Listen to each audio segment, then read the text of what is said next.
और अब आइए भारत की बात बताता हूं मैं।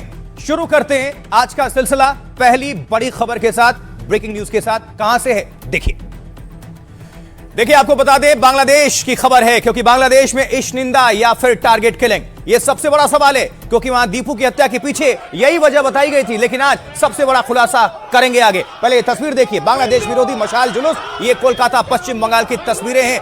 उग्र प्रदर्शन हो रहा है। तो बांग्लादेश के खिलाफ हिंदुस्तान में विरोध प्रदर्शन का दौर लगातार चल रहा है। तस्वीरें कोलकाता से दिखा रहे हैं, जहां मशाल जुलूस निकाला गया है। यह तस्वीर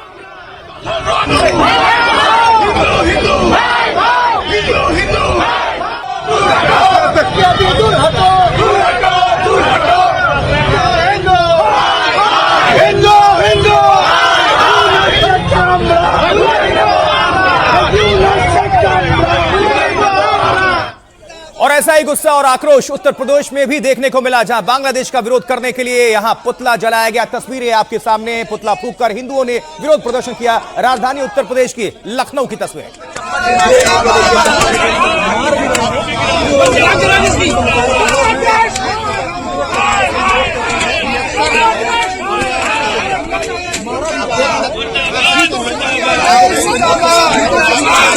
होश में आओ बांग्लादेश, होश में आओ। बांग्लादेश में हिंदुओं को लेकर के जिस तरीके से सियासत और उत्तर प्रदेश और पश्चिम बंगाल क्यों? देखिए, हिंदुओं पर अत्याचार के खिलाफ असम में तो बांग्लादेश उच्चायोग का घेराव हो गया। ये तस्वीरें बांग्लादेशी हाई कमीशन का घेराव गुवाहाटी असम की तस्वीरें आपको हम दिखा रहे हैं। देखिए जरा और शोर सुनिए।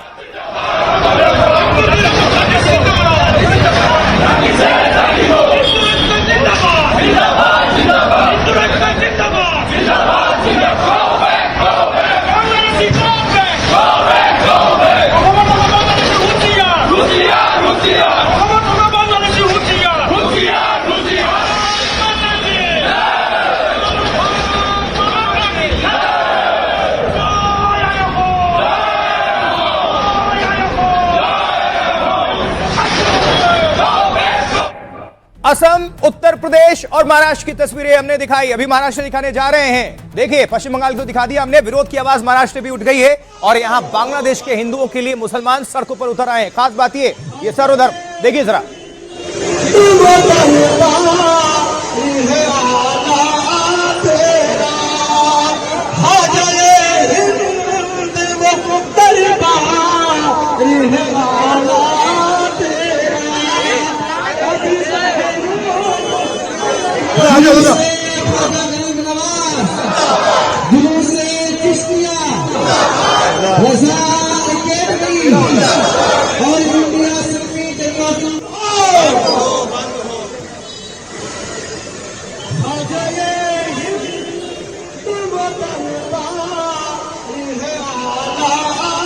चलिए आगे बढ़ते हैं।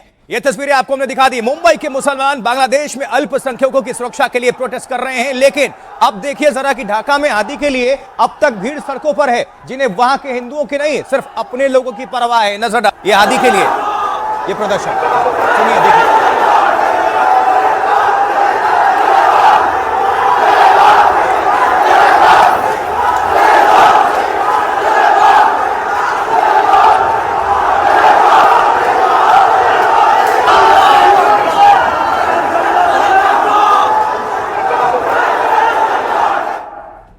जिसके लिए प्रदर्शन कर रहे हैं, देखिए दरअसल भारत विरोधी है, भारत विरोधी रहा है। भारत विरोधी नेता उस्मान हादी की मौत हुई 10 दिन पहले, लेकिन उसके समर्थकों ने मोबाइल टॉर्च जलाकर प्रदर्शन किया है। देखिए जरा, हादी के लिए टॉर्च वाला ये प्रदर्शन ढाका, राजधानी बांग्लादेश की।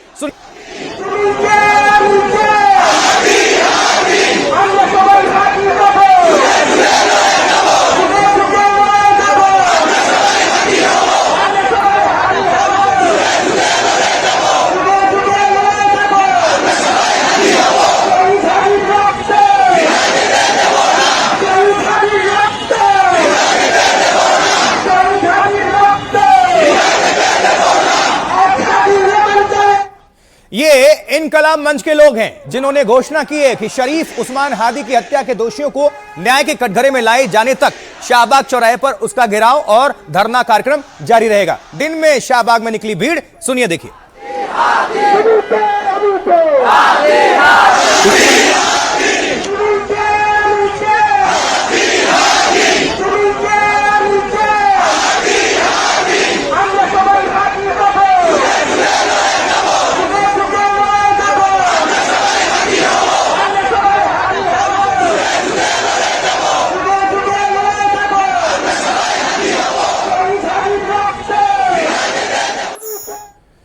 देखिए, आपको बता दें, यूनियन सरकार को ललकारते हुए ये लोग रात में भी हादी के लिए प्रदर्शन कर रहे हैं और यहां तक कि कफन ओढ़ने का ये ऐलान कर रहे हैं। कैसे, सुनिए तो जरा, देखिए।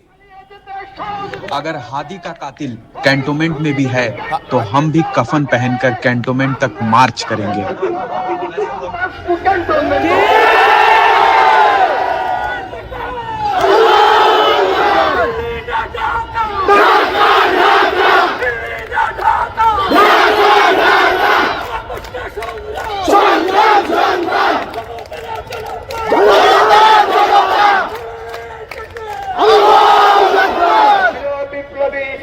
জনতা আমাদের নেতাকে হত্যা করা হয়েছে। ওসমান হাদি নিঃসন্দেহের পর এজেন্সি হাদির খুনিকে পালিয়ে যেতে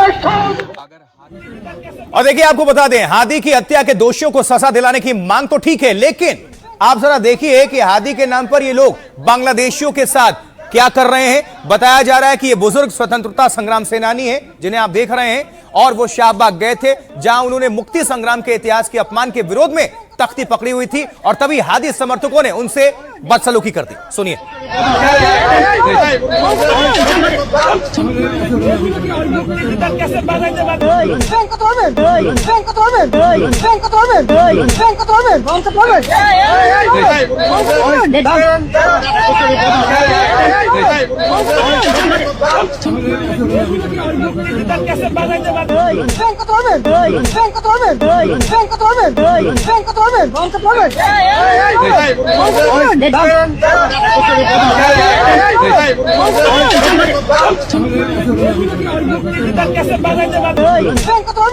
स्वतंत्रता संग्राम सेनानी है, वहां पुरुषों को तो छोड़ दीजिए, महिलाएं भी पीट रही हैं। अब देखिए बांग्लादेश में क्या हालत है इस वक्त। मतलब आप बिल्कुल कट्टर, ये ढाका राजधानी है, एक बार फिर से आपको सुनवा देंगे।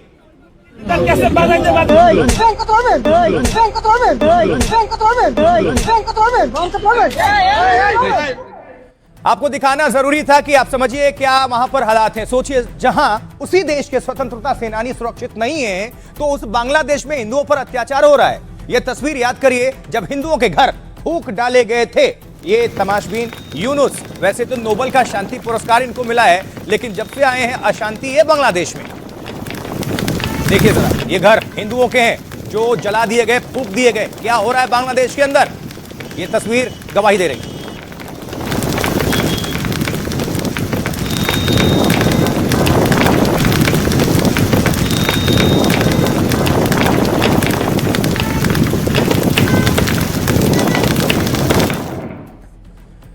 और अब आपको बताएं, भीड़ ने जिस दीपू दास को पीट पीट कर मार डाला, उनकी हत्या की, उनकी ये नई तस्वीर है जिसमें परिवार के साथ मौजूद हैं।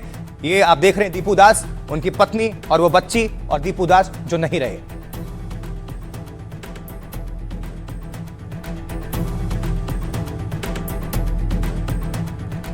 लेकिन देखिए, फैक्ट्री से घसीटकर दीपू दास को मारा गया था और फिर पेड़ पर लटकाया गया, पेड़ पर लटकाकर जला डाला गया था। क्या ये सब टारगेट किलिंग थी?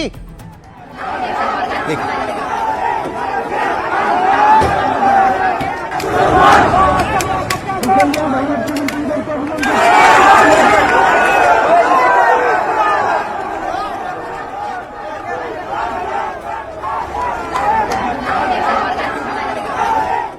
सरेआम चौराहे पर जला दिया गया है एक हिंदू को बांग्लादेश में, कट्टरपंथ।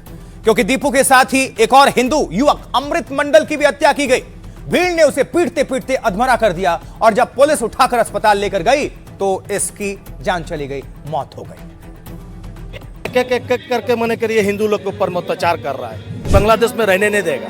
हम लोग इस्लाम विरोधी बात बोला है, बोलकर टान के ले जाके मार के झुला दे रहा है, जला दे रहा है आग इससे। वो लोग का टारगेट है हिंदू रहने नहीं देगा बांग्लादेश में। हम लोग जो माथा जुदी काट के भी जो उसका चरण में रख देंगे, उसके बाद भी मने करिए हिंदू रहने नहीं देगा। बांग्लादेश के कट्टरपंथियों ने इश्निंदा को हथियार बना लिया है हिंदुओं की टारगेट किलिंग करने का। वो सरेआम किसी को भी इश्निंदा के नाम पर सजा देने लगते हैं। मारना, पीटना, घर जला देना कट्टरपंथियों की आदत बन गई है। अधमरे दीपुदास के शरीर को घसीटते हुए सड़क के बिल्कुल बीचों बीच इसी पेड़ पर लेकर आए और इसी पेड़ पर लाने के बाद उसको यहाँ पर लटकाया गया और उसको आग लगा दी गई, उसके शव को आग लगा दी गई। दीपुदास के साथ जो कुछ भी हुआ, अमृत मंडल को भीड़ ने जैसे मार डाला, वैसे ही डर बांग्लादेश के ज्यादातर हिंदुओं को है।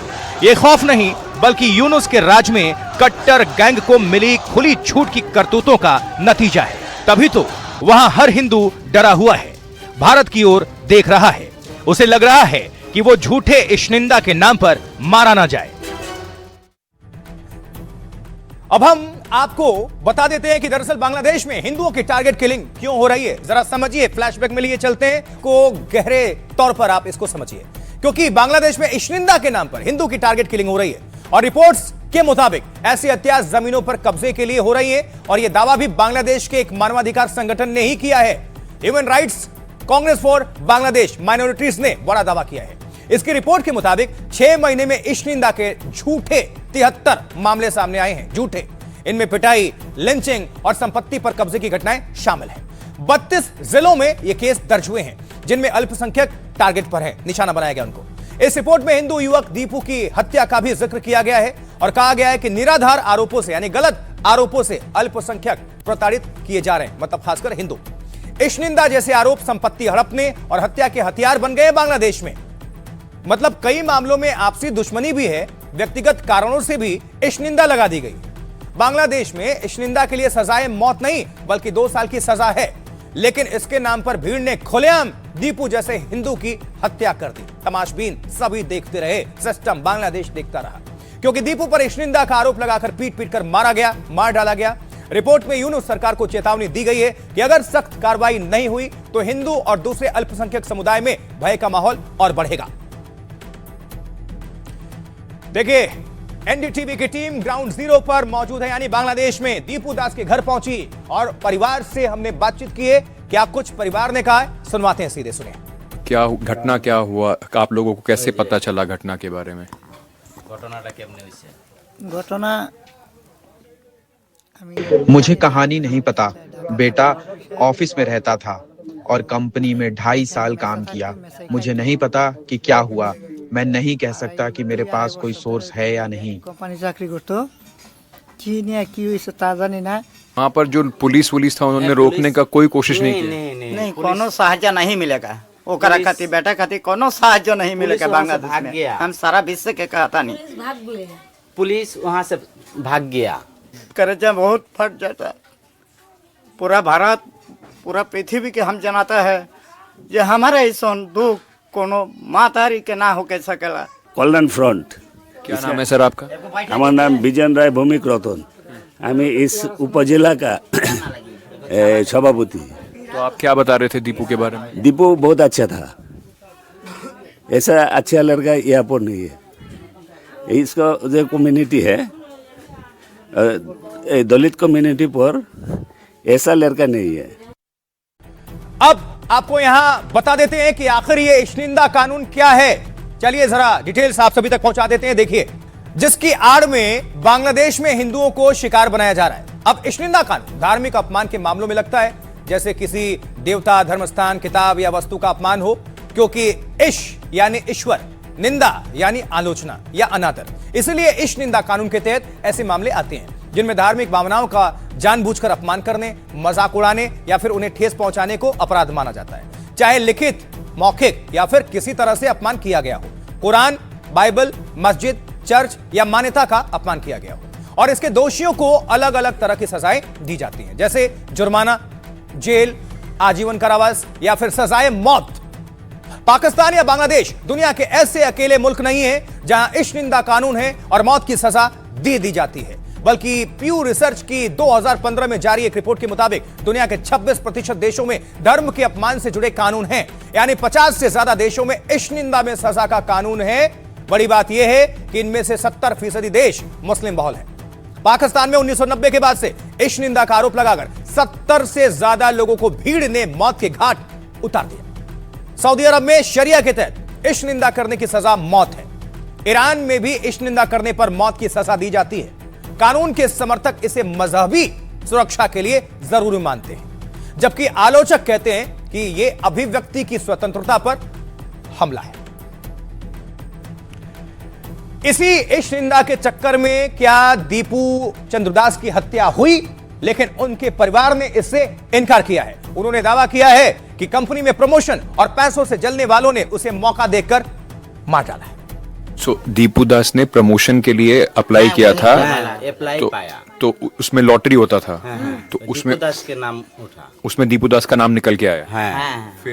फिर वो चाकरी के विषय लेके यही घटना घटा। तो जिनका नाम नहीं निकला उन्होंने ये करा। उन लोग मिलके ये काज करा। बात में बोलता है जे मुस्लिम के लिए विभिन्न आलोचना करा, वो झूठा है। आलोचना की कोई बात ही नहीं थी, नहीं, सिर्फ नौकरी का था उसका। नौकरी करता है। सबसे पहले एचआरआई डिपार्टमेंट ने दीपू दा को बुलाया और उन्हें एक रिजाइन लेटर दिया। उनके रिजाइन करने के बाद उन्हें फैक्ट्री के बाहर के लोगों को सौंप दिया, जिसमें फैक्ट्री के वर्कर भी शामिल थे। गेट के बाहर लाकर उसके चेहरे और सीने पर वार किए गए। उसे लात घूंसों से पीटा गया, डंडों से पीटा गया। उसे खून से लथपथ हालत में गेट के बाहर छोड़ दिया गया। इसी हालत में उसे उल्टा करके करीब 1 किलोमीटर तक घसीटा गया। बांग्लादेश में सिर्फ हिंदू ही नहीं, वहां कट्टर गैंग के टारगेट पर हर कोई आ रहा है। आपको हम तस्वीर दिखाने जा रहे हैं। ये तस्वीर देखिए। दरअसल ये कट्टरपंथियों ने एक कार्यक्रम में हमला कर दिया और स्कूली बच्चों का ये कॉन्सर्ट था जिसे निशाना बनाया गया। ये तस्वीर প্রতিরোধ করার চেষ্টা করছে। জেলা স্কুল ছাত্র যারা আছে তারা কিন্তু তাদের আত্মরক্ষার জন্য বিভিন্নভাবে চেষ্টা করছে আত্মরক্ষা করার জন্য। এখন তারা শেষ পর্যন্ত তাদেরকে বাইরে যে দর্শনার্থীরা ছিল তাদেরকে প্রতিরোধ করার জন্য তারা নিজেরাই সর্বদা চেষ্টা করে যাচ্ছে। আইন শৃঙ্খলা সর্বোচ্চ চেষ্টা করেছে এই দর্শনার্থী। और अब हम आपको बताने जा रहे हैं कि आखिर ये बवाल हुआ क्यों। बांग्लादेश के फरीदपुर जिले के डिस्ट्रिक्ट स्कूल की 150वीं एनिवर्सरी पर यह कार्यक्रम का आयोजन किया जा रहा था। यहां पर मशहूर रॉक सिंगर जेम्स का कॉन्सर्ट होना था। जेम्स दरअसल उनके भारत में भी आपने कई गाने सुने होंगे, बॉलीवुड में भी कई गाने गा चुके हैं जो कि हिट रहे हैं। और इससे ठीक पहले भीड़ ने वहां पर पत्थरबाजी शुरू कर दी। घटना रात करीब 9:30 बजे के आसपास हुई, जब जेम्स मंच पर आने वाले थे। आयोजकों के अनुसार कुछ बाहरी लोग जबरन कार्यक्रम स्थल में घुसने की कोशिश कर रहे थे। रोकने पर उन्होंने ईंट और पत्थर और कुर्सियां फेंकना शुरू कर दिया और मंच की ओर बढ़ने लगे। इसके बाद प्रशासन के निर्देश पर कॉन्सर्ट को रद्द कर दिया गया। घटना में 20 लोग घायल बताए जा रहे हैं। इनमें ज्यादातर छात्रों हैं। मौके पर मौजूद छात्रों और स्वयं सेवकों ने स्थिति संभालने की कोशिश की, जिसके बाद हमलावर पीछे हटे। ये आपको हमने जानकारी दी, लेकिन देखिए अब आपको ये भी बता देते हैं, क्योंकि ये बवाल तब हो रहा है जब खालिदा जिया के बेटे तारिक रहमान 17 साल बाद अपनी पत्नी और बेटी को लेकर ढाका आ पहुंचे।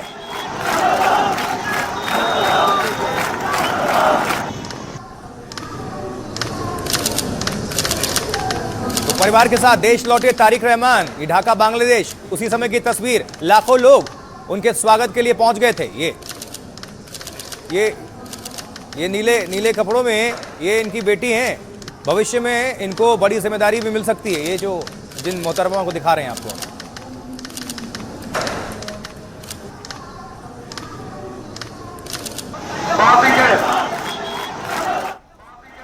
तो आज तारिक रहमान का काफिला फिर सड़कों पर निकला।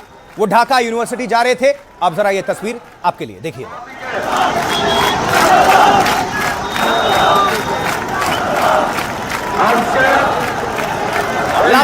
लाखों लोग उनके समर्थन में ढाका यूनिवर्सिटी जाते तारिक रहमान, और पीछे हर तरफ भीड़ ही भीड़।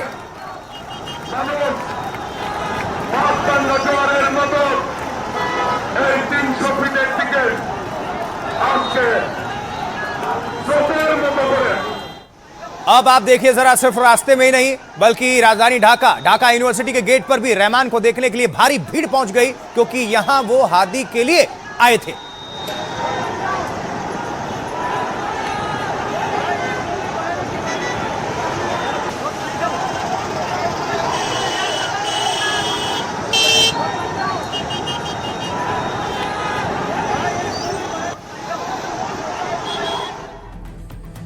तो बीएनपी यानी बांग्लादेश नेशनलिस्ट पार्टी के कार्यवाहक अध्यक्ष और पूर्व प्रधानमंत्री खालिदा जिया के बेटे तारिक रहमान आज ढाका विश्वविद्यालय परिसर पहुंचे और यहां उन्होंने इनकलाब मंच के प्रवक्ता शरीफ उस्मान हादी की कब्र पर श्रद्धांजलि दी। हालांकि जो हादी है वो भारत विरोधी ही रहा है।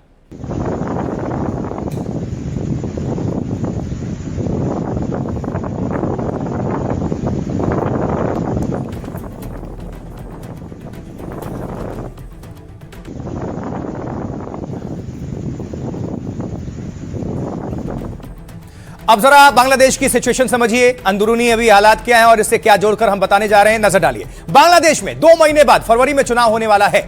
खालिदा के बेटे तारिक प्रधानमंत्री पद के बड़े दावेदार माने जा रहे हैं। उनके समर्थन में भीड़ को देखकर बांग्लादेशी कट्टरपंथी डरे हुए हैं। कट्टरपंथी जमाते इस्लामी और एनसीपी में गठबंधन हो चुका है। दावा है कि 1 से 2 दिन में इसका औपचारिक ऐलान भी हो सकता है। जमाते इस्लामी कट्टरपंथी संगठन है जो कि हिंदू विरोधी है, भारत विरोधी है। यह पाकिस्तान परस्त है और आईएसआई के इशारों पर काम करने वाला संगठन है। 1971 में जमाते इस्लामी ने पाकिस्तानी सेना का साथ देकर कत्लेआम किया था और जब युद्ध अपराध में जमात के नेता को फांसी की सजा हुई थी तो इसके विरोध में जमात के लोगों ने 50 से ज्यादा मंदिर तोड़ दिए। 1500 से ज्यादा हिंदुओं की घर दुकानों को जला दिया गया था, राख कर दिया गया था, खाक कर दिया गया था। 2024 की हिंसा में 4 से 20 अगस्त तक 2000 से ज्यादा हमले हुए थे, जिनमें 1705 परिवार प्रभावित हुए और 152 मंदिरों को नुकसान पहुंचा दिया गया। इन हमलों में भी जमाते इस्लामी के शामिल होने के ही आरोप लगे थे और इस संगठन का मकसद बांग्लादेश में शरिया कानून लागू करना है, कट्टरपंथ। अगर यह गठबंधन जीतता है तो बांग्लादेश में कट्टरपंथ हावी हो जाएगा और वहां पर हिंदुओं और दूसरे अल्पसंख्यकों का रहना बेहद मुश्किल हो जाएगा। माना जाता है कि जमात अकेले चुनाव जीतने में सक्षम नहीं है, इसीलिए वो हसीना के तख्ता पलट पर बनी एनसीपी से गठबंधन कर रहे हैं। एनसीपी में ज्यादातर वो छात्र नेता हैं जो पिछले साल हिंसक आंदोलन में शामिल थे। यानी ये पार्टियां शेख हसीना और रहमान को सत्ता में नहीं आने देना चाहते। आगे बढ़ते हैं, आपको बता दें दोनों पार्टियों के साथ आने का क्या असर होगा और एक्सपर्ट क्या कहते हैं यह भी सुनना चाहिए। संजीव श्रीवास्तव को जरा सुनवा देते हैं, सुनिए। जमाते इस्लामी बांग्लादेश और नेशनल सिटीजन पार्टी के बीच में गठबंधन होने की प्रबल संभावना है। दोनों ही जमाते इस्लामी बांग्लादेश और एनसीपी एक दूसरे के साथ सीट शेयरिंग को लेकर के बातचीत करते रहे हैं और ऐसी रिपोर्ट्स हैं कि इस गठबंधन के अनाउंसमेंट की औपचारिकता मात्र ही अब बाकी है। इससे ये बिल्कुल स्पष्ट है कि बांग्लादेश की जो रेडिकल इस्लामिक अतिवादी कट्टरपंथी जो राजनीतिक दल हैं वो एक गठजोड़ को करके वो बांग्लादेश नेशनलिस्ट पार्टी को चैलेंज करने की कोशिशें कर रहे हैं।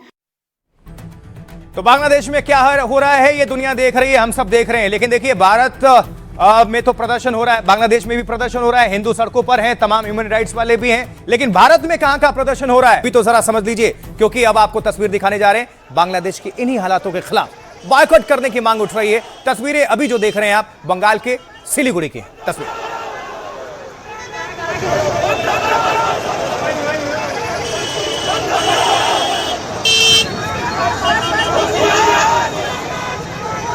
सिलीगुड़ी पश्चिम बंगाल, बॉयकॉट बांग्लादेश की मांग, सुनिए।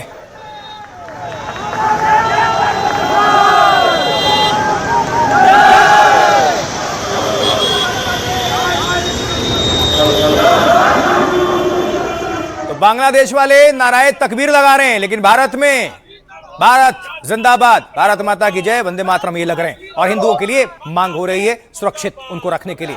लेकिन ये तो हमने सिलीगुड़ी से दिखा दिया, उत्तर प्रदेश अयोध्या से भी तस्वीर आई है जहां संत समाज भी आक्रोशित है। अब देखिए जरा, हिंदुओं के साथ संतों ने प्रदर्शन किया है और हिंदुओं पर बांग्लादेश में हो रहे जुल्म अत्याचार का विरोध किया गया, सुनिए।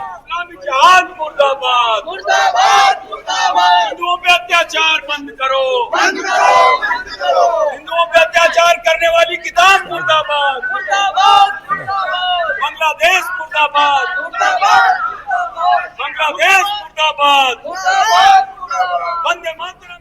अयोध्या उत्तर प्रदेश से तस्वीरें आप देख रहे थे और अब देखिए पश्चिम बंगाल के हुगली में भी ऐसे ही लोग विरोध प्रदर्शन कर रहे हैं। तस्वीरें आपके सामने देखिए।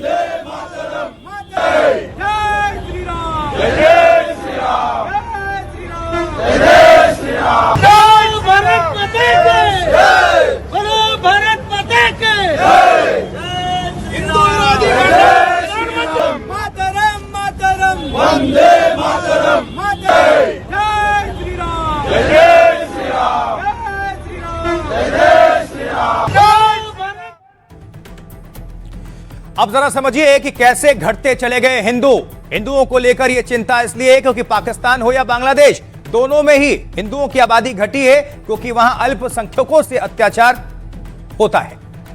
रिकॉर्ड देखिए क्या कहते हैं बांग्लादेश के। सबसे पहले हम बात कर लेते हैं क्योंकि बांग्लादेश 1971 फ्लैशबैक 1971 में जब बांग्लादेश बना, भारत ने ही तो बनाया था, मदद तो यहीं से पहुंची थी, फिर भी देखिए ये बांग्लादेश वाले भारत के खिलाफ ही। बांग्लादेश बना तो वहां हर पांचवा शख्स हिंदू था, यानी बांग्लादेश की कुल आबादी में 20 से 22% हिंदू आबादी थी। तब बांग्लादेश में हिंदुओं की आबादी करीब 1 करोड़ से 1.5 करोड़ के आसपास थी। वैश्विक औसत से बढ़ते तो अब तक वहां 2.25 करोड़ हिंदू होने थे। जबकि 2022 की जनगणना क्या कहती है बांग्लादेश वाली? 2022 जनगणना में बांग्लादेश की आबादी 17 करोड़ थी। इसमें हिंदुओं की संख्या सिर्फ 1 करोड़ 30 लाख के आसपास थी, यानी हिंदू अभी बांग्लादेश की जनसंख्या का करीब 8% ही है। इस हिसाब से 57 साल में 22% से 8% मतलब 14% कम हो गए। आंकड़ों के मुताबिक वहां मुस्लिमों के बढ़ने की दर हिंदू से ज्यादा है। हालांकि बांग्लादेश में पहली जनगणना साल 1974 में हुई थी, तब मुस्लिम 85.4% थे और हिंदुओं की आबादी 13.5% थी। लेकिन कई वजह से मुस्लिम बढ़ गए और हिंदू घटते चले गए। ये बांग्लादेश की बात हमने की और अब आपको पाकिस्तान के आंकड़े दे देते हैं। पाकिस्तान, ऐसा ही दावा पाकिस्तान में हिंदुओं की आबादी पर होता है। रिपोर्ट्स के मुताबिक 1947 में पाकिस्तान में 15 से 20% हिंदू थे, यानी वहां की आबादी में हिंदुओं की हिस्सेदारी अच्छी खासी थी। लेकिन 2017 की जनगणना के मुताबिक पाकिस्तान में 1.6% हिंदू थे। इसमें जनजातीय आबादी मिला लें तो अब यह आंकड़ा 2% के पार है। जबकि 2017 के आंकड़ों के मुताबिक पाकिस्तान में 96.2% मुस्लिम्स हैं। इसीलिए आरोप है कि पाकिस्तान में मुस्लिम बढ़े और हिंदू काफी घटे। हिंदुओं से अन्याय के खिलाफ ही तो देश भर से आवाज बुलंद हो रही है, आवाजें उठ रही हैं। सुनिए जरा। हाई कमीशन को हमको ये जानकारी उसको देना है कि अभी भारत तुम्हारा खिलाफ अगर एक भी कदम उठाएगा, बांग्लादेश विश्व के दुनिया के मैप से तुम्हारा नामो निशान मिट जाएगा। हम अपने हाथों में अस्त्र अगर भी लेना पड़े तो हम लेने के लिए कुंठाबोध नहीं करेंगे और हमारे साथ सारे हिंदू, आसाम के हम सब एक साथ हैं। जरूरत पड़ी तो बांग्लादेश में मुसलमान जाके वहाँ के हिंदुओं को रक्षा करने के लिए, वहाँ के हिंदुओं की जान बचाने के लिए हम बाहर आएंगे। बांग्लादेश में जो अक़लियतों पर जुल्म हो रहा है उसके खिलाफ हिंदुस्तान का मुसलमान सदाए एहतजाज बुलंद कर रहा है, वरना हिंदुस्तान का मुसलमान सरापा एहतजाज बनेगा और अक़लियतों पर जो जुल्म हो रहा है उसको किसी सूरत में भी वो बर्दाश्त नहीं करेगा। भारत सरकार, नरेंद्र मोदी और योगी जी, भारत सरकार अविलंब बदला लें और बांग्लादेश अभी चावल मांग रहा है 50,000 टन, बिल्कुल ना दें, उसके साथ सारे संबंध तोड़े। बांग्लादेश में जो हिंदू भाई उन पर अत्याचार होना चाहिए, लेकिन बांग्लादेश के लोग नहीं मान रहे हैं। तो ये न भूले कि बांग्लादेश की औकात हमारे सामने क्या है, वो अच्छी तरह याद रखते। 71 में बांग्लादेश बनाने में हम हिंदुस्तानियों का हाथ था जो आज वाला अपना अलग बोल के चल रहे हैं। जब तक बांग्लादेश सरकार हमारे वहाँ रह रहे हिंदू सनातनी भाई बहनों को अगर सिक्योरिटी और सेफ्टी नहीं दे पाती है, तब तक हम लोग अपने पश्चिम बंगाल में किसी भी बांग्लादेश को किसी तरीके का आजादी, उनको किसी तरीके का नीड, बेसिक नीड तक ना दिया जाए। तो पाकिस्तान बांग्लादेश में हिंदुओं पर तो बहुत जुल्म हो रहा है, अत्याचार हो रहा है, हिंदू से वहां अत्याचार हो रहा है। लेकिन इस बीच असम के मुख्यमंत्री हिमंता बिस्वा शर्मा ने बड़ा दावा कर दिया है। क्या कह रहे हैं हिमंता? उनके मुताबिक असम में बांग्लादेश मुस्लिम ज्यादा हैं। अब जरा आपको कुछ समझा देते हैं कैसे हिमंता किस तरह से दावा कर रहे हैं, क्या कह रहे हैं, अब इसको समझिए। हिमंता बिस्वा शर्मा ने घुसपैठियों को सबक सिखाने के लिए नई मुहिम छेड़ी है, लेकिन इसी बीच उन्होंने एक बड़ी बात कही है। असम सीएम हिमंता ने यह दावा ऐसे वक्त में किया है जब बांग्लादेश में हिंदुओं पर अत्याचार की खबरें लगातार आ रही हैं, रोज आ रही हैं। ऐसे में हिमंता बिस्वा शर्मा ने बांग्लादेशियों घुसपैठियों को टारगेट किया है। हिमंता ने कहा है कि असम में बांग्लादेशी मुस्लिमों की संख्या बढ़ी है। बोले 2011 की जो जनगणना हुई उसमें असम में 34% मुस्लिम आबादी थी। हिमंता ने दावा किया, मुख्यमंत्री ने, कि इसमें सिर्फ 3% असमिया मुसलमान थे। हिमंता का दावा है कि असम में बाकी के 31% मुस्लिम बांग्लादेशी हैं। मुख्यमंत्री असम के हिमंता बिस्वा शर्मा ने कहा कि 2027 की जनगणना में यह आंकड़ा 40% होगा। यानी हिमंता दावा कर रहे हैं असम में 40% बांग्लादेशी मुस्लिम होंगे। घुसपैठिए, इससे पहले कहा था कि 2031 तक असम में कुल 50% मुस्लिम होंगे। हिमंता के मुताबिक 2031 में असम में हिंदू मुस्लिम आधे आधे होंगे। इससे राज्य की मूल पहचान खतरे में है और यह देश के लिए भी खतरा है। दरअसल 1971 की जनगणना में असम की आबादी करीब 1.46 करोड़ थी, यानी 1 करोड़ 46 लाख, जिसमें हिंदू काफी ज्यादा और मुसलमान आबादी कम थी। जबकि 40 साल बाद 2011 में कुल जनसंख्या 3 करोड़ 12 लाख होती है और जिसमें से 1.91 करोड़ हिंदू और 1.07 करोड़ मुस्लिम आबादी है। तो क्या आने वाले सालों में असम में हिंदू मुस्लिम 50-50% होंगे, 50-50? हिमंता दावा कर रहे हैं कि बाहरी मुस्लिम यहां आकर डेमोग्राफी बदल रहे हैं, यानी बांग्लादेशी। हिमंता ने कहा, दावा किया कि असम में 9 लाख एकड़ जमीन पर अतिक्रमण है। अब आपको सीधा हम सुनवा देते हैं हिमंता बिस्वा शर्मा ने कहा क्या है। असम के मुख्यमंत्री को सुनिए। वे आराम से बैठे हैं। वे कब से बैठे हैं, चाहे वे 1951, 1971 या 1961 में आए हो, इससे कोई फर्क नहीं पड़ता। अगर भारत और बांग्लादेश के बीच युद्ध होता है तो ये लोग किसका साथ देंगे? क्योंकि अगर कोई भारतीय विदेश में भी रहता है तो भी वो अपने दिल से भारतीय होना नहीं छोड़ सकता। दुनिया में कोई दूसरा ऐसा देश नहीं जहां मूल निवासियों का अनुपात 60% से कम हो गया, जबकि बांग्लादेशी मूल के लोगों का अनुपात 40% से ज्यादा हो गया है और अभी भी बढ़ रहा है। ये एक ऐसी सच्चाई है जिसे हम आज अपनी आंखों से देख सकते हैं।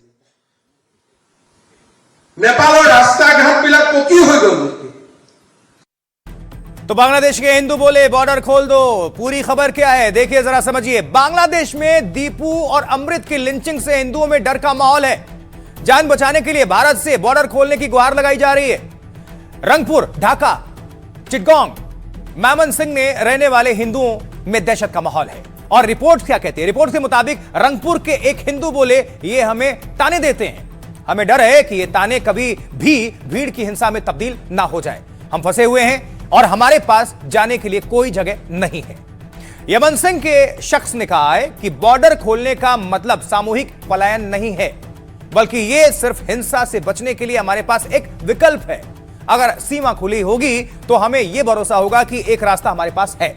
भारत में भी कई संगठन हिंदुओं की घर वापसी की मांग कर रहे हैं। वो मोदी सरकार के CAA कानून का हवाला दे रहे हैं। 2019 में शरणार्थियों को नागरिकता देने के लिए CAA कानून बना था। हिंदू समेत जो भी अल्पसंख्यक बांग्लादेश, पाकिस्तान जैसे पड़ोसी देशों से आए और वो अगर 2014 से पहले भारत आकर बस गया तो वो अवैध नहीं माना जाएगा, बल्कि CAA के कानून के तहत उसे भारत की नागरिकता प्रदान की जाएगी। हाल ही में मोदी सरकार ने इस कानून में और सुधार किया है।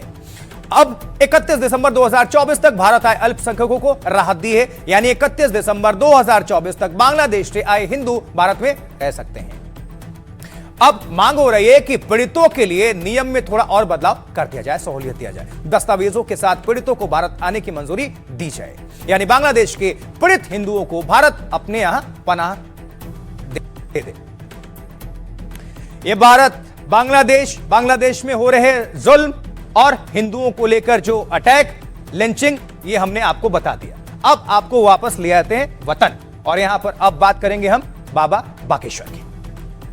देखिए, बागेश्वर के उस वीडियो की चर्चाएं हैं जिसके वायरल होने के बाद एक पुलिस वाले पर गाज गिर गई। यह हमने आपको तस्वीर दिखी छत्तीसगढ़ जब पहुंचे बाबा बागेश्वर, पंडित धीरेन्द्र कृष्ण शास्त्री। लेकिन जिसकी हम चर्चा कर रहे हैं, जिसके इंतजार में आप हैं, वो क्या है तस्वीर? देखिए, बाबा बागेश्वर के पैर छुए पुलिस अधिकारी ने। अब पुलिस जवान ने पैर छुए तो पहले तस्वीर ये देख लीजिए छूते हुए। लेकिन ये जो तस्वीर है वायरल हो गई और बाबा बागेश्वर के प्लेन से उतरने पर एक पुलिस जवान ने बाबा के पैर छुए। पहले जूता खोली, फिर टोपी उतारी और उसके बाद बाबा के पैर छू दिए। ये तस्वीर भी देखते रहिए साथ में। तो वर्दीधारी को लाइन अटैच कर दिया गया है, जिन पुलिस अधिकारी ने बाबा बागेश्वर के पैर छुए हैं। एक बार फिर से इस घेरे में दिखा रहे हैं, देखिए ये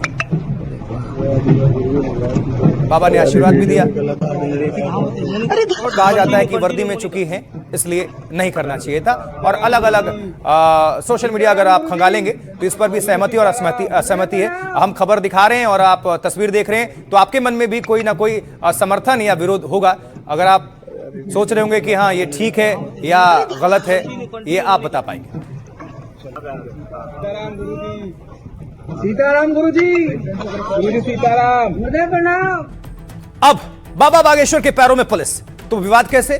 बाबा बागेश्वर के छत्तीसगढ़ के कार्यक्रम को लेकर यह विवाद हुआ। सरकारी विमान में बाबा बागेश्वर के छत्तीसगढ़ आने का दावा हुआ। 38 सेकंड का यह वीडियो है और वायरल हो रहा है। इसमें पुलिस अधिकारी बाबा बागेश्वर को पैर छूते दिख रहे हैं। अब पुलिस वाले ने धीरेन्द्र कृष्ण शास्त्री के आते ही पहले अपने जूते खोले।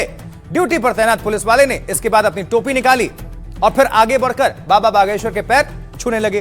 तस्वीर वायरल होने के बाद सोशल मीडिया पर भड़क गए लोग। बाबा की सरकारी खातिरदारी और पुलिस की चरण वंदना पर यह सवाल खड़े हो गए और सरकारी संसाधनों के दुरुपयोग और नियमों के उल्लंघन के आरोप लग गए। वर्दी के मैनुअल में अनुशासन सर्वोपरि है, लेकिन यहां आस्था ने प्रोटोकॉल को पीछे छोड़ दिया। तस्वीर वायरल होने के बाद लोग सवाल कर रहे हैं, क्या वर्दी पहनकर किसी धार्मिक गुरु के सामने झुकना सही है? सवाल ये, इस तरह झुकना सर्विस रूल का उल्लंघन नहीं है? प्रश्न उठ रहे हैं। अफसर के खिलाफ सख्त कार्रवाई की मांग की जा रही है। और अब एक और आपको हम तस्वीर दिखाएंगे। बाबा बागेश्वर की हमने तस्वीर दिखाई जो दावा किया गया 38 सेकंड वाली। एक और अब आपको उत्तर प्रदेश की तस्वीर दिखाएंगे। इसमें क्या है खास, चलिए नजर डालिए। यूपी में दरअसल इसके पहले उत्तर प्रदेश के बहराइच में कथावाचक पुंडरीक गोस्वामी को गार्ड ऑफ ऑनर दिए जाने पर सवाल उठे थे। यही तस्वीर देखिए। मां भारती के परम सेवा का सौभाग्य सतत काल तक हमें प्राप्त हो। आइए जरा समझाते हैं और समझते हैं। पुलिस रूल बुक के मुताबिक ड्यूटी पर तैनात पुलिस वालों के लिए नियम तय हैं। पुलिस रूल बुक के अनुसार उन्हें इसका पालन करना होता है, प्रोटोकॉल। उनका मुख्य काम कानून व्यवस्था बनाए रखना है, अपराध रोकना है, सूचना इकट्ठा करना है। पुलिस को जनता की शिकायतें सुननी होती हैं। रूल बुक के तहत सभी वैध आदेशों का पालन करना होता है। जनता के प्रति सम्मानजनक व्यवहार करना भी इसमें शामिल है। अपराध की रोकथाम के लिए गश्त करना और निगरानी रखना, हिरासत में लिए गए लोगों के साथ मानवीय सलूक यानी व्यवहार करना, साथ ही उनके कानूनी अधिकारों को सुनिश्चित करना होता है। बिना किसी वैध कारण के किसी को गिरफ्तार नहीं किया जा सकता। नियम का पालन ना करने पर इनके खिलाफ कार्रवाई हो सकती है। पुलिस वालों पर शिकायत पर इनकी विभागीय जांच हो सकती है। यह है रूल बुक। और अब छत्तीसगढ़ के सीएम भूपेश बघेल और बाबा बागेश्वर में जुबानी जंग भी शुरू हो चुकी है। लेकिन कैसे, ये पूरा मामला क्या है आपको जरा हम बता देते हैं, क्योंकि बाबा बागेश्वर एक तरफ, उधर वर्सेस क्या बघेल। तो आपको इसमें अपडेट कर दें कि भूपेश बघेल का धीरेन्द्र कृष्ण शास्त्री पर सीधा हमला होता है। बघेल ने बाबा बागेश्वर को बीजेपी का एजेंट बता दिया। बघेल ने पहले बागेश्वर को छत्तीसगढ़ आने की चुनौती दी थी, अगर आपको याद हो। यहां के साधु संतों के साथ शास्त्रार्थ करने को कहा था और बघेल ने बाबाओं पर अंधविश्वास बढ़ाने का आरोप लगाया था। शिव, हनुमान के बारे में आम लोग इन गुरुओं से ज्यादा जानते हैं। हिंदू खतरे में है वाले बयान को भी बघेल ने खारिज कर दिया। जब मुस्लिम सत्ता में थे तब भी हिंदू खतरे में नहीं थे। बाबा बागेश्वर ने बघेल के बयान पर पलटवार कर दिया, निशाना साध दिया। जिन्हें हनुमान जी की भक्ति का प्रचार करना अंधविश्वास लगता है, उन्हें देश छोड़ देना चाहिए। उनका उद्देश्य किसी पार्टी का प्रचार करना नहीं है, सनातन संस्कृति और राष्ट्र चेतना को मजबूत करना है। आस्था को राजनीति से जोड़कर देखना दुर्भाग्यपूर्ण है। आइए आगे बढ़ते हैं। कैसे बघेल ने बाबा को घेरा और बाबा बागेश्वर ने कैसे पलटवार कर दिए, दोनों को सुनिए। सीधी बात है, उनका धंधा है, भारतीय जनता पार्टी की एजेंट के रूप में काम करते हैं। उसके अलावा है क्या उसके अलावा और क्या करते हैं? कौन से दर्शन की बात करते हैं, कौन से आध्यात्मिक बात करते हैं? मैं चुनौती देता हूं, छत्तीसगढ़ में हमारे इतने महापुरुष हैं, किसी भी हमारे जो साधु संत हैं मठ में बैठे हैं, है ना, उसे शास्त्रार्थ कर ले, मेरी चुनौती है। देखिए, नेताओं के बयानों पर हम जवाब नहीं देते क्योंकि हम नेता नहीं हैं, पर फिर भी हम एक बात जरूर कहना चाहेंगे कि हिंदू जोड़ना, हनुमान जी की भक्ति का प्रचार करना, राष्ट्रवाद के प्रति जगाना यदि अंधविश्वास है तो जिन्हें ये अंधविश्वास लगता है उन्हें देश छोड़ देना चाहिए।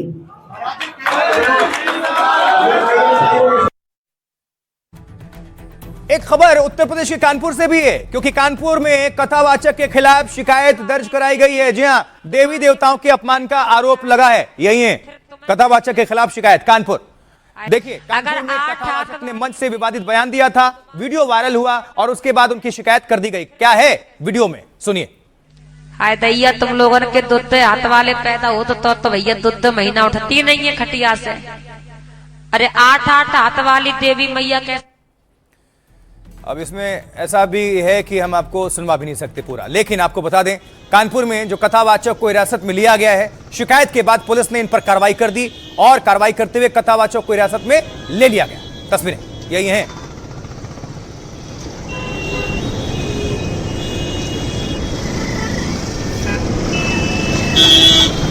आपको हम बताएं कि इनको हिरासत में लिया क्यों गया।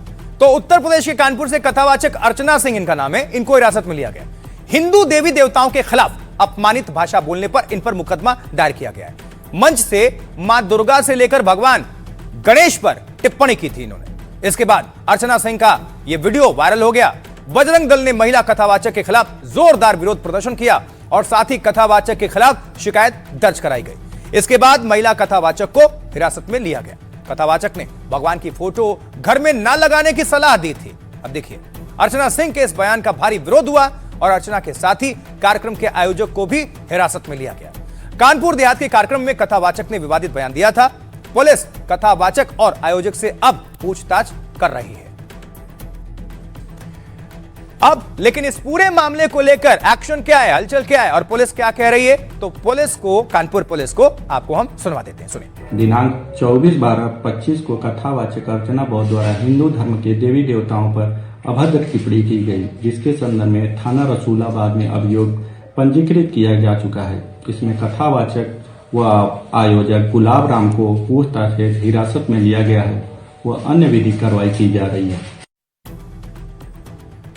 कथावाचक की बात हो गई। अब जरा उत्तर प्रदेश की सियासत, राजनीति, एसआईआर क्या कहती है। तो किसके 2,89,00,000 वोट कट गए और यूपी एसआईआर पर अखिलेश वर्सेस योगी हो गया। देखिए, ये सब कुछ आपको हम बता रहे हैं। आइए जरा अपडेट कर देते हैं, क्योंकि ये बहुत महत्वपूर्ण मुद्दा है। नाम तो कट गया, अब आगे क्या, कहां गए 2,89,00,000 वोटर्स।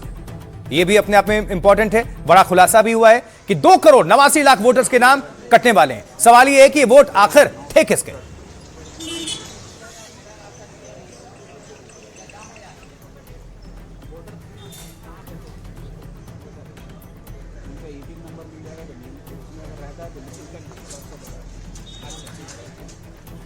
लेकिन सियासत तो चरम पे है, हर तरफ से प्रतिक्रियाएं आ रही हैं, पक्ष और विपक्ष दोनों। इसको लेकर अखिलेश यादव और योगी आदित्यनाथ बिल्कुल आमने सामने हैं, फ्रंट टू फ्रंट। अखिलेश इन आंकड़ों के बाद सवाल खड़े कर रहे हैं।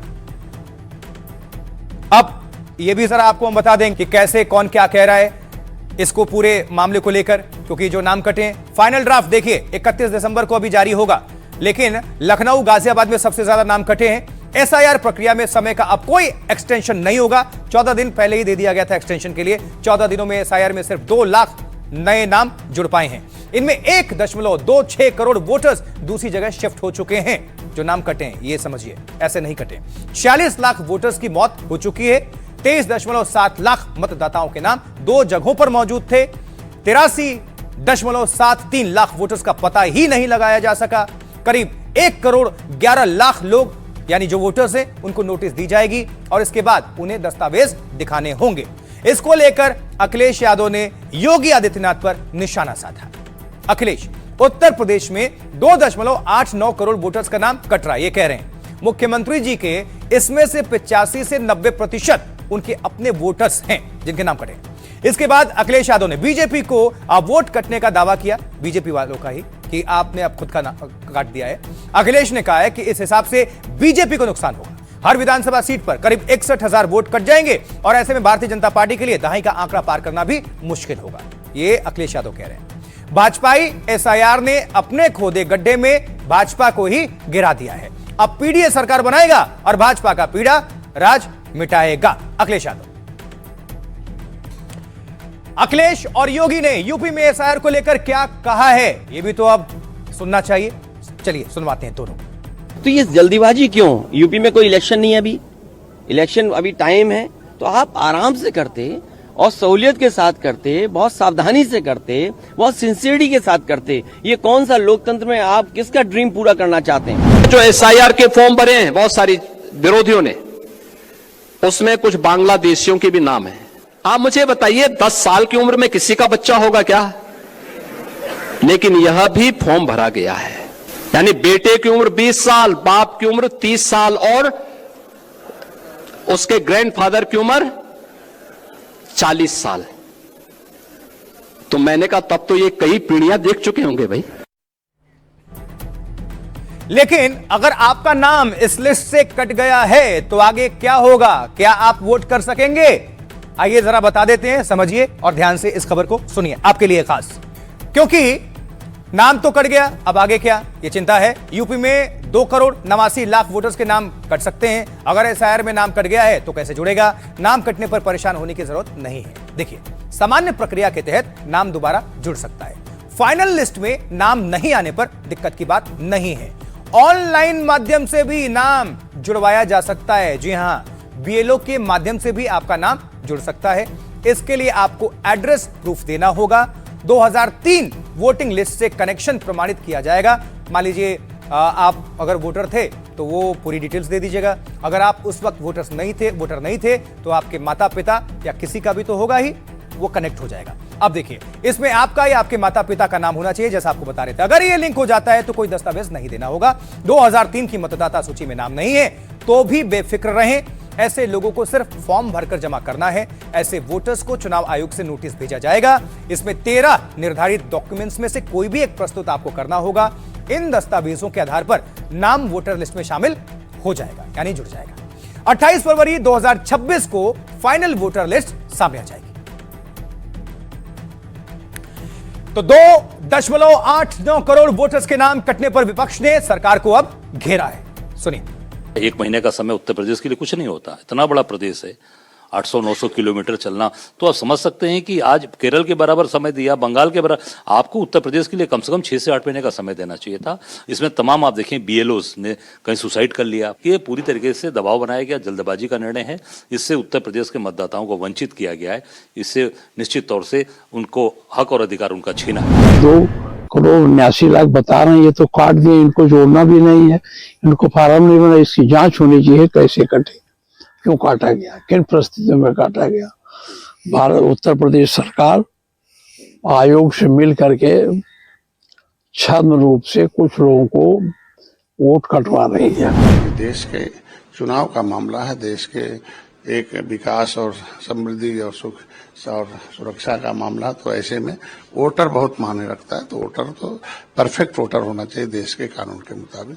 हमको लगता है आगे जिसको छूटा होगा, हर जनप्रतिनिधि को चाहिए कि अपने वोटर के साथ खड़े रहें, उनके नाम जुड़वा लें। और इस बीच ये भी देखिए, उत्तर प्रदेश में ब्राह्मण विधायकों की बैठक पर सियासत बहुत तेज हो चुकी है। जी हां, उत्तर प्रदेश बीजेपी अध्यक्ष ने इस बैठक को लेकर चेतावनी जारी की है। हालांकि आपको ये भी बता दें, इसके पहले भी तो ठाकुर विधायकों की भी बैठक हो चुकी है, ओबीसी वालों की भी हो चुकी है। अब ब्राह्मणों ने की तो अभी जरा कड़ाई हुई है। ब्राह्मण विधायकों की जो बैठक हुई है,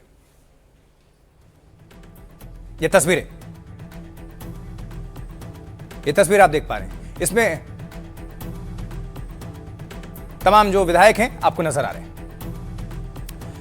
ब्राह्मण विधायकों की बैठक पर यूपी बीजेपी अध्यक्ष की चेतावनी आई है। पंकज चौधरी ने इस बैठक को लेकर कड़ा रुख अख्तियार किया है। भविष्य में इस तरह की बैठक नहीं करने की चेतावनी दी गई है। इस तरह की बैठक पार्टी की नीतियों के खिलाफ है, कहा गया है। इस बैठक में कई दलों के 35 से 40 विधायक शामिल हुए थे। ब्राह्मण समाज की उपेक्षा को लेकर बैठक में सवाल खड़े हुए थे। पंकज चौधरी ने कहा, आगे ऐसा हुआ तो एक्शन होगा। अखिलेश ने इस बैठक के बहाने बीजेपी पर तंज कस दिया है। भारतीय जनता पार्टी विधायक अलग अलग बैठकें करके यह संदेश दे रहे हैं कि ना बीजेपी सरकार, ना संगठन, ना ही उनके सहयोगी सुन रहे हैं, जिसके चलते उनका कोई काम नहीं हो पा रहा है। अखिलेश यादव कह रहे हैं, उनके कामकाज पर जब मूल्यांकन सर्वे कराया जाएगा तो ये विधायक फेल साबित होंगे। अखिलेश यादव। तो देखिए, ब्राह्मण विधायकों की मुलाकात पर यूपी बीजेपी के अध्यक्ष ने सख्त तेवर अपनाए हैं। आपको सुनवा देते हैं, सीधा सुनिए। देखिए, भारतीय जनता पार्टी अग्रसर समाज की पार्टी, और इसमें किसी को भी हमारा संविधान परमिशन नहीं देता है कि भारतीय जनता पार्टी के जनप्रतिनिधि कोई भी जाति आधार पर बैठक करे। इसलिए हमने एक सूचना उनको चेतावनी भी दिया हूं, बात भी किया हूं और आगे से निर्देश दिया हूं कि ऐसे प्रकार की कभी कोई बैठक ना हो, क्योंकि पार्टी के खिलाफ। आइए जरा कुछ दिलचस्प तस्वीरें जो वायरल हो रही हैं और जो एक्शन भी हुआ है पुलिस की तरफ से, उत्तर प्रदेश पुलिस की तरफ से, उनको आपके सामने रख देते हैं कि पूरा ये मामला क्या और तस्वीर क्या कहती है और क्यों एक्शन हुआ। सुनिए, देखिए वायरल वीडियो अब जो दिखा रहे हैं और आप जो देख रहे हैं, अतिक स्टाइल में रील बनाई गई, अतिक स्टाइल में यूपी में रील बनाया गया और देखते ही देखते ये वायरल हो गया। पहले थोड़ा सुन लीजिए। बिलासपुर की तरफ से न किसी से माफी मांगी है हमने, न किसी को माफ किया जाएगा। वक्त का इंतजार करो, नजारा बहुत बढ़िया दिखाया जाएगा।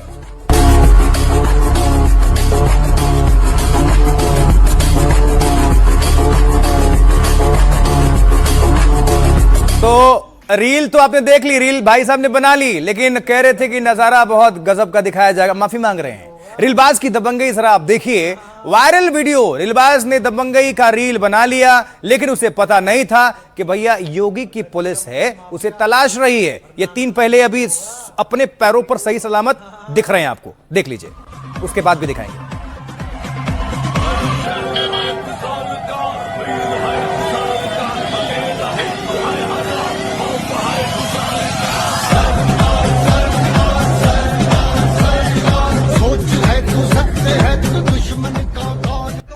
ये तो पहला पार्ट था, अब जरा दूसरा पार्ट, क्योंकि एक्शन और रिएक्शन। योगी की पुलिस ने हेकड़ी निकाल दी है।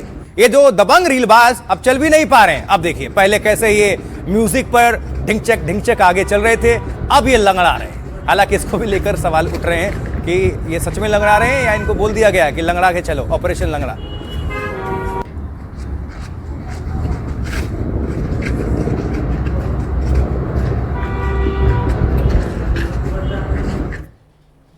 ये दिखा दी हमने। अब खबर बांदा से। बांदा में डकैत का एनकाउंटर हुआ है, पैरों पर चल नहीं पा रहे। जी हां, 2012 में फिल्मी अंदाज में इसने पुलिस से सरकारी राइफल लूट ली थी और मिर्ची पाउडर डालकर उनकी सरकारी राइफल इसने लूटने का काम किया था, ले गया था। और जब पुलिस ने एनकाउंटर किया तो चल भी नहीं पा रहे हैं भाई साहब। ये देखिए, उनको सहारा देकर पुलिस वाले ही गाड़ी में बिठा रहे हैं।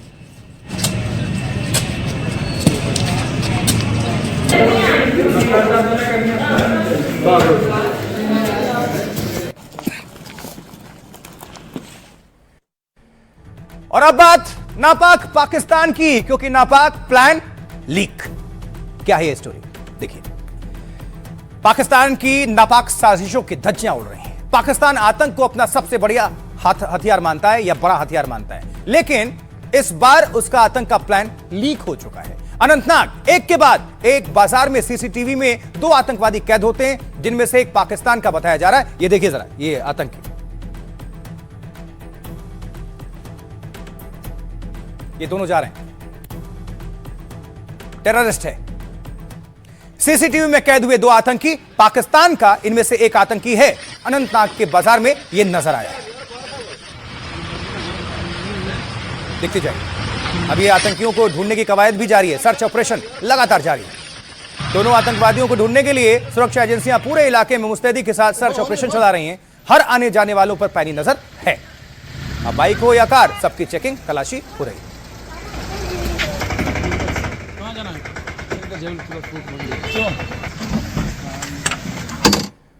वहीं आपको बता दें, सुरक्षा एजेंसियों को शक है कि सीसीटीवी में दिखाई दिए दोनों आतंकवादी किसी बड़ी साजिश यानी प्लानिंग को अंजाम देने की फिराक में हो सकते हैं।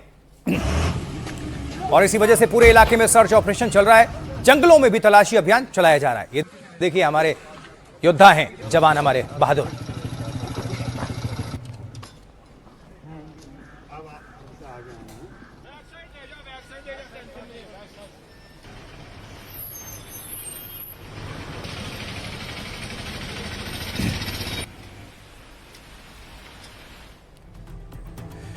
चलिए अब आपको बता देते हैं कि कश्मीर में जिन आतंकवादियों को ढूंढने के लिए सुरक्षा एजेंसियां सर्च ऑपरेशन चला रही हैं, वो कौन है और किस संगठन से उनका कनेक्शन है।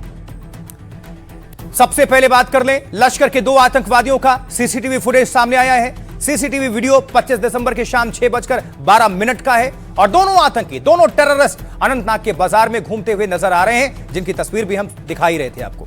वीडियो में दिख रहा है कि एक आतंकी पाकिस्तानी बताया जा रहा है और लश्कर के पाकिस्तानी आतंकवादी का नाम है हंजुल्लाह। जी हां, और दूसरा आतंकी कुलगाम का रहने वाला है मोहम्मद लतीफ भट्ट। लतीफ ने नवंबर में कश्मीर रिवॉल्यूशन आर्मी ज्वाइन किया था, अपना वाला आर्मी नहीं, उधर टेररिस्ट वाला। कश्मीर रिवॉल्यूशन आर्मी लश्कर का ही छद्म संगठन माना जाता है। शक है कि सीसीटीवी में कैद दोनों आतंकी किसी साजिश के फराक में हैं। वीडियो फुटेज सामने आने के बाद दोनों आतंकवादियों की तलाश काफी तेज हो चुकी है। सेना और जम्मू कश्मीर पुलिस के जवान सर्च ऑपरेशन को अंजाम दे रहे हैं, खंगाल रहे हैं घाटी को। खुफिया इनपुट्स के आधार पर चुनिंदा घरों की तलाशी भी ली जा रही है। करीब 1 हफ्ते पहले उधमपुर के एक गांव में 2 आतंकी देखे गए थे, नजर आए थे और दोनों टेररिस्ट, दोनों आतंकी एक गांव वाले के घर से खाना लेने पहुंचे थे और आतंकवादियों की सूचना मिलने के बाद सर्च ऑपरेशन को चला दिया गया। सुरक्षा बलों ने करीब 80 गांव में जाकर तलाशी अभियान चलाने का काम किया है। और अब आपको वो तस्वीर दिखाएंगे जिसको लेकर फैंस बेहद उत्साहित हैं। जी हां, आज सलमान खान का जन्मदिन है, 60 साल के हो चुके हैं। सलमान खान 60 साल के हो चुके हैं। आप सबसे पहले तस्वीर जो दिखाएंगे, कैसे रात को सलमान खान फैंस के बीच पहुंचते हैं और केक काटते हैं। ये तस्वीर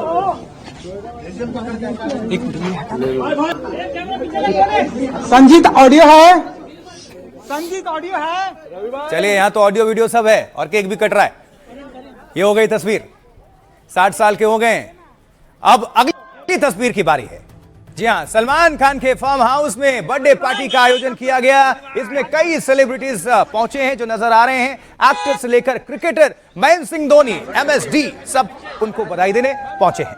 बांद्रा वर्ली से वहां की भी तस्वीर दिखाएंगे। जाने दो पैर देख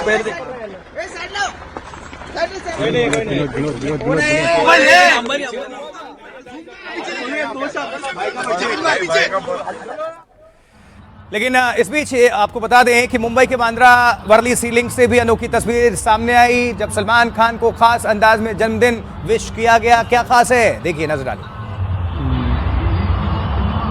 लाइटिंग का कमाल, लेजर लाइट। सलमान खान का जलवा।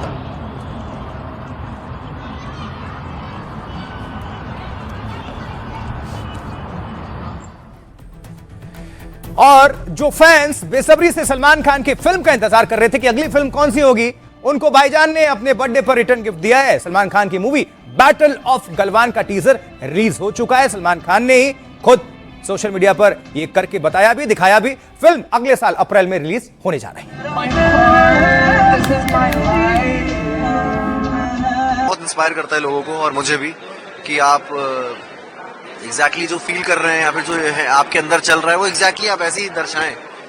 ही इज अमेजिंग एंड मेरा बहुत प्यारा और गहरा रिश्ता है उनके साथ। परम मित्र हैं, बहुत बड़े हमारे इंडस्ट्री के स्टार हैं, कमाल है वो सलमान खान। वो हमेशा खुश रहे, तंदुरुस्त रहे, यही मेरी शुभकामनाएं है। चलिए, तो सलमान खान को जन्मदिन की बहुत बधाई, 60 साल के हो गए हैं। और इसी के साथ आज भारत की बात बताता हूं मैं, इतना ही। मुझे आशुतोष चतुर्वेदी को आप दीजिए इजाजत, लेकिन आप बने रहें, देखते रहें, जुड़े रहें एनडीटीवी इंडिया के साथ, क्योंकि यहां खबरें लगातार जारी हैं। आप सभी दर्शकों को बहुत आभार और बहुत नमस्कार।